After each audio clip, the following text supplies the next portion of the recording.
novo sistema de poder acaba de surgir em One Piece. Por muito tempo, as únicas coisas que existiam nesse universo eram as Akuma no Mi e o Haki. Porém, com a aparição de Mu durante o arco de Elbaf, também conhecemos o Maki. E aí, agora, ao que muitos teorizaram por anos, finalmente foi confirmado: habilidades oculares. E isso vai mudar completamente tudo o que a gente sabe sobre vários personagens importantes em One Piece. Pessoal, pra gente entender o tamanho dessa revelação, a gente precisa voltar para o capítulo 1186, o capítulo que mudou tudo. Porque quando o pai biológico da Shuri e o cavaleiro sagrado Man-Maya Grow apareceu naquele salão do trono de Hesperia, ele não revelou só o parentesco com uma princesa, ele revelou uma coisa muito maior. Ele olhou para o Brook e mostrou que tinha os mesmos olhos que a Shuri, aquela heterocromia marcante, um olho vermelho e um olho azul. E ele deu um nome para aquilo. Ele chamou de Sokyoku no Hitomi, que pode ser traduzido para olhos de dois polos. Presta atenção nesse termo, porque ele não é aleatório. Esses olhos diferentes não são apenas uma questão de estética que o Oda pensou na hora que foi fazer o design do personagem. Eles são uma característica extremamente rara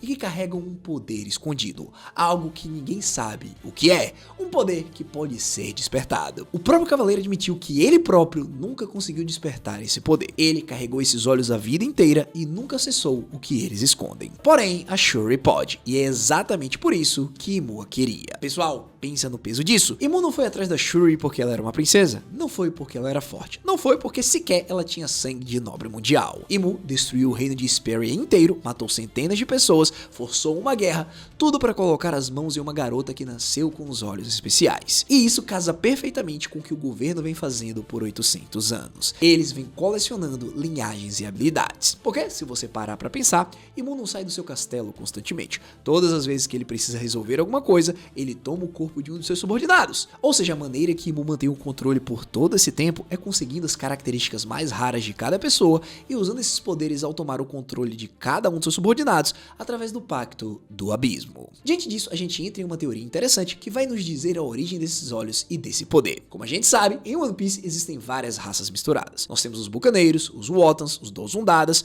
e cada uma dessas raças possui características especiais. Por exemplo, em Egghead, o Vegapunk mencionou que o Kuma só conseguiu ir até lá para salvar a Bonnie por conta de alguma característica misteriosa dos bucaneiros. Ou seja, mesmo ele tendo tido sua memória apagada e ter se transformado em um robô por completo, alguma coisa dentro dele despertou e fez com que ele fosse de encontro a tudo que ele tinha sido programado para fazer e ter ido até o outro lado do mundo para salvar a sua filha. Diante disso, uma pergunta surge: e se, por 800 anos, Imu vem forçando a união de linhagens? E se, por conta dessas uniões, novas características surgiram, o que levou ao despertar de novas habilidades? Nós temos o caso, por exemplo, dos Lunarianos, que possuem habilidades ofensivas e defensivas a depender do estado das chamas em suas costas. Também tem o caso da tribo dos Três Olhos, que ao despertar o poder do terceiro olho, ganham a habilidade de ler os ponegrifos. Galera, pela maneira que o incidente envolvendo o Cavaleiro Sagrado aconteceu em Hesperia, tudo me leva a acreditar que havia algo por trás. Um objetivo. Talvez Imu libere os seus cavaleiros para terem filhos por aí ao redor do mundo, justamente para forçar o nascimento dessas anomalias. Porém, nem o próprio Grow imaginou que alguém iria nascer com os mesmos olhos que ele, alguém que pudesse de fato despertar os poderes ocultos. Pessoal, essa habilidade pode ser tão perigosa que o Imu não pode deixar de possuir. É por isso que ele mantém a Shuri com as memórias reprimidas há décadas, sob controle constante, sempre à beira da possessão. Porque uma Shuri que dominasse os próprios olhos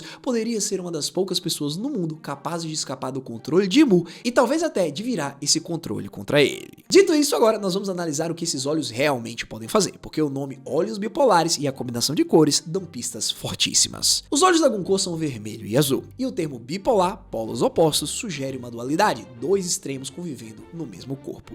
E essa dualidade aparece em várias camadas da personagem. Primeiro tem a dualidade de personalidade. Desde o início do arco, a Shuri demonstrou personalidades diferentes. Tem a Cavaleira Sagrada arrogante e cruel, tem uma versão mais calma e humana que gosta de ouvir a música do Brook, e tem a versão possuída pelo Imu. E o próprio nome dela, Gunko, contrasta com quem ela realmente era, a princesa Shuri de Hesperia. Vermelho e azul. Shuri e Gunko, a princesa livre e a cavaleira controlada. Luz e trevas, liberdade e controle, os dois polos de uma mesma pessoa. Mas aqui está o ponto crucial: uma personalidade dividida não é um poder. é um sintoma, e o Imu não travaria uma guerra por alguém que só tem dupla personalidade. Então a dualidade dos olhos provavelmente aponta para algo muito mais profundo. Ela pode representar a capacidade de alternar entre duas formas de enxergar o mundo, uma visão da luz e uma visão das trevas, a realidade visível e a realidade oculta. O presente que todo mundo vê e algo que só esses olhos conseguem enxergar. E galera, tem uma metáfora visual que muitas pessoas adoram e acabaram de perceber. Os olhos vermelho e azul da Gunko lembram os óculos 3D clássicos, aqueles que a gente via nos cinemas. E pensa no que os óculos 3D fazem. Eles permitem enxergar profundidade e dimensão onde olhos normais só veem uma imagem plana. Aplicando isso a Gunko, isso pode significar que os olhos dela permitem enxergar uma camada escondida da realidade, uma dimensão que todas as outras pessoas nasceram incapazes de ver. Talvez as linhas do destino,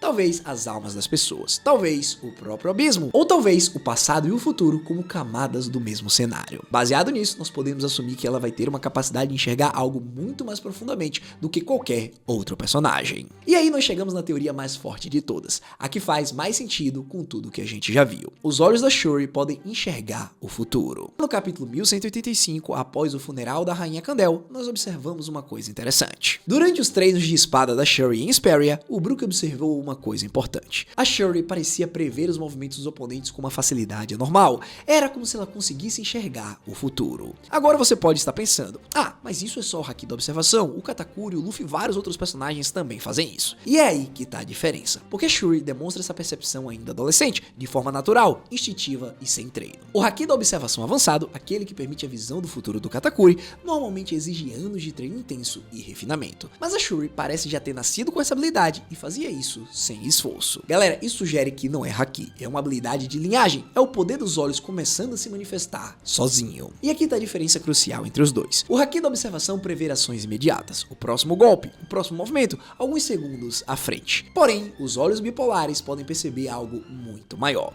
as rotas do destino. Não só o próximo soco, mas o caminho que o mundo inteiro está destinado a seguir. Pensa só na escala disso. O Shanks enxerga no mínimo 10 segundos no futuro, e até agora é o mais longe que vimos um haki da observação chegar. Mas e se a Gunko conseguir enxergar não só o próximo golpe, como também a direção para onde a história inteira está caminhando? Aí sim, nós teríamos um outro nível de poder. Bom, e agora nós temos uma outra teoria mais específica que a comunidade inteira levantou, ligada às cores, vermelho e azul.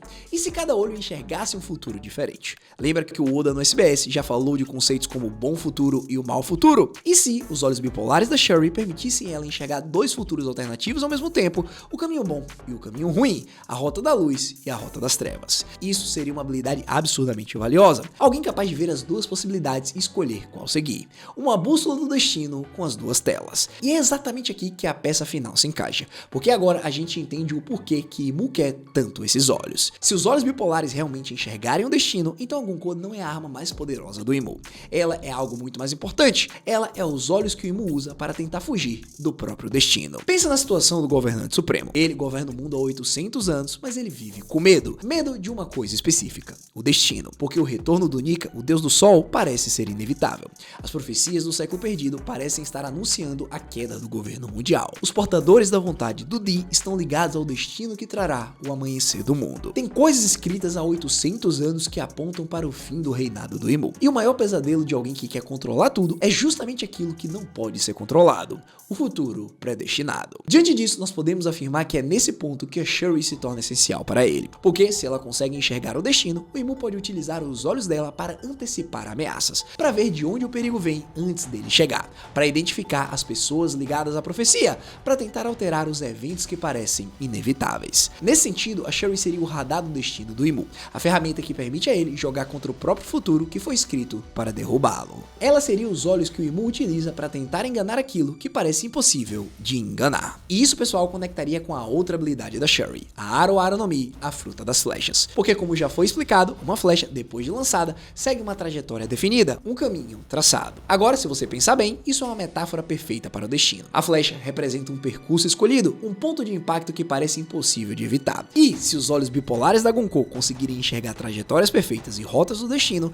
então a combinação dos olhos com a fruta faz dela alguém que não só vê o caminho inevitável, mas como também pode atirar nele. Ela enxerga o ponto de impacto do destino e acerta ele antes de qualquer um perceber. Dito isso, nós chegamos ao ponto onde essa revelação explode para além da Gunko, porque a confirmação de poderes oculares dela pode ser só o começo de um sistema de poder inteiro que o Oda vem plantando há mais de uma década. Um sistema de habilidades oculares quase como os dojutsus de Naruto, mas do jeito One Piece. E para poder entender isso, nós precisamos falar dos olhos que tem anéis dentro, porque tem um grupo específico de personagens em One Piece que compartilham um tipo de olho muito peculiares, íris com padrões de anéis. O Imu, o rei do mundo, tem essa característica. O Mihawk, o maior espadachim do mundo, também tem esses olhos e, segundo o Databook, ele também é conhecido como o clarividente, alguém que enxerga além do normal. Também temos o Zunisha, o elefante gigante milenar que viveu durante o século perdido e ele tem esses olhos. E ainda tem personagens que mostram esses olhos em momentos específicos. A Big Mom, quando usa o poder das almas, a Robin em certos momentos e principalmente o Cavendish. Beleza, pessoal, vocês entenderam que existe diferença, mas agora vamos dar um passo para trás, porque o Zunisha é a prova mais concreta de que esses olhos fazem algo, porque ele consegue projetar visões diretamente na mente do Momonosuke. O Zunisha não só enxerga o mundo, ele faz outras pessoas enxergarem através dos olhos dele. Isso é uma mecânica ocular que vai muito além da visão comum. É transmissão mental, é conexão espiritual, é compartilhamento de percepção. Diante disso, vocês se lembram que em Marineford houve um momento onde o Luffy previu que perderia os braços se ele avançasse contra o Mihawk?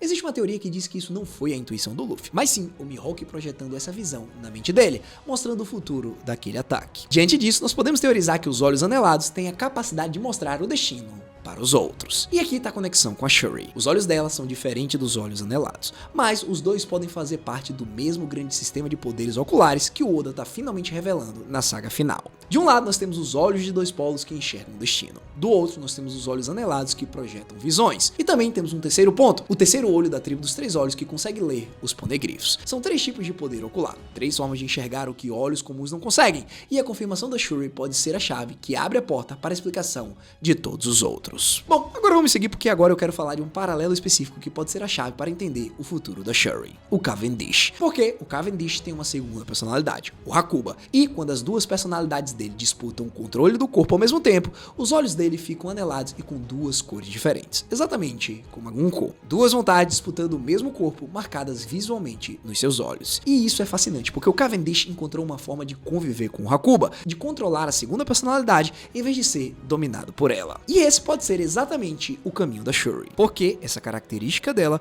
pode ser a marca visual de duas vontades em disputa dentro do mesmo corpo. A Shuri original, a princesa livre, e a Gunko, a versão moldada pelo governo mundial e possuída pelo Imu. Duas identidades do mesmo corpo, cada uma ligada a um olho. E aqui entra a teoria mais bonita de todas sobre o futuro da Shuri, e ela envolve o Brook, porque o despertar completo dos olhos dela pode ser justamente o que permite a Shuri se libertar do Imu. Pensa só comigo por um instante. Os poderes do Imu sempre vêm acompanhados de controle. Ele domina, ele possui, ele reprime as memórias. Mas e se o despertar dos olhos bipolares desse a Gunko a chave para romper esse controle? E se ela pudesse recuperar uma parte do poder, mas recuperar a própria autonomia? O maior despertar da Shuri não seria ganhar um poder novo, seria descobrir que o poder que o Imu usou para prendê-la pode, um dia, ser usado para libertá-la. E o Brook é a peça central disso, porque ele tem a única coisa que talvez o Imu não consiga possuir, a música que alcança a alma. Pessoal, o Brook tem uma ligação emocional profunda com a Shuri. Ele conhece quem ela realmente era, e a música dele já foi associada à alma, à memória e à libertação. O Imu pode ter controlado o corpo da Shuri por décadas, mas o Brook conhece uma força que o Imu talvez não consiga dominar. Assim como Nika liberta através do ritmo e da vontade, o Brook pode libertar a Shuri através da música, da memória e do despertar dos próprios olhos dela. Diante disso, a princesa que havia se tornado uma arma por muitos anos pode voltar a ser como era antes por conta de uma canção. E aí galera, quando você junta tudo isso que a gente falou, a revelação dos olhos da Gunko é muito mais do que parece. Não é só sobre uma vilã com olhos bonitos, é sobre o Oda introduzir na reta final de One Piece um sistema de poder completamente novo, as habilidades oculares que pode redefinir personagens que a gente conhece há mais de 20 anos. O Mihawk, o Zunisha, o Imu, a Robin, o Cavendish e agora a Shuri. Todos ligados por olhos que enxergam que os outros não podem ver. E no centro disso tudo está a ironia mais linda da história da Shuri. O Imu destruiu um reino inteiro para capturar os olhos que enxergam o destino, porque ele acha que pode usar esses mesmos olhos para fugir do destino que o ameaça. Mas talvez, no fim, os olhos da Shuri não tenham sido feitos para mostrar ao Imu como vencer o futuro. Talvez tenham sido feitos para mostrar a ela que o destino sempre esteve ao lado da liberdade, que a garota que ele transformou em ferramenta é justamente a pessoa que pode enxergar o caminho para derrotá-lo. Agora, pessoal, me conta aí nos comentários, você acha que os olhos bipolares da Goku realmente enxergam o futuro? Ou você aposta em outra habilidade? Também você acredita que o Oda está construindo um sistema de poderes oculares completo no estilo do Naruto? No fim, se você chegou até aqui, eu só te peço duas coisas, deixa o like e se inscreve no canal. Ah, e se você quiser entender como que todos os imperadores do mar de One Piece conseguiram seus poderes, clica nesse vídeo que tá aparecendo na sua tela.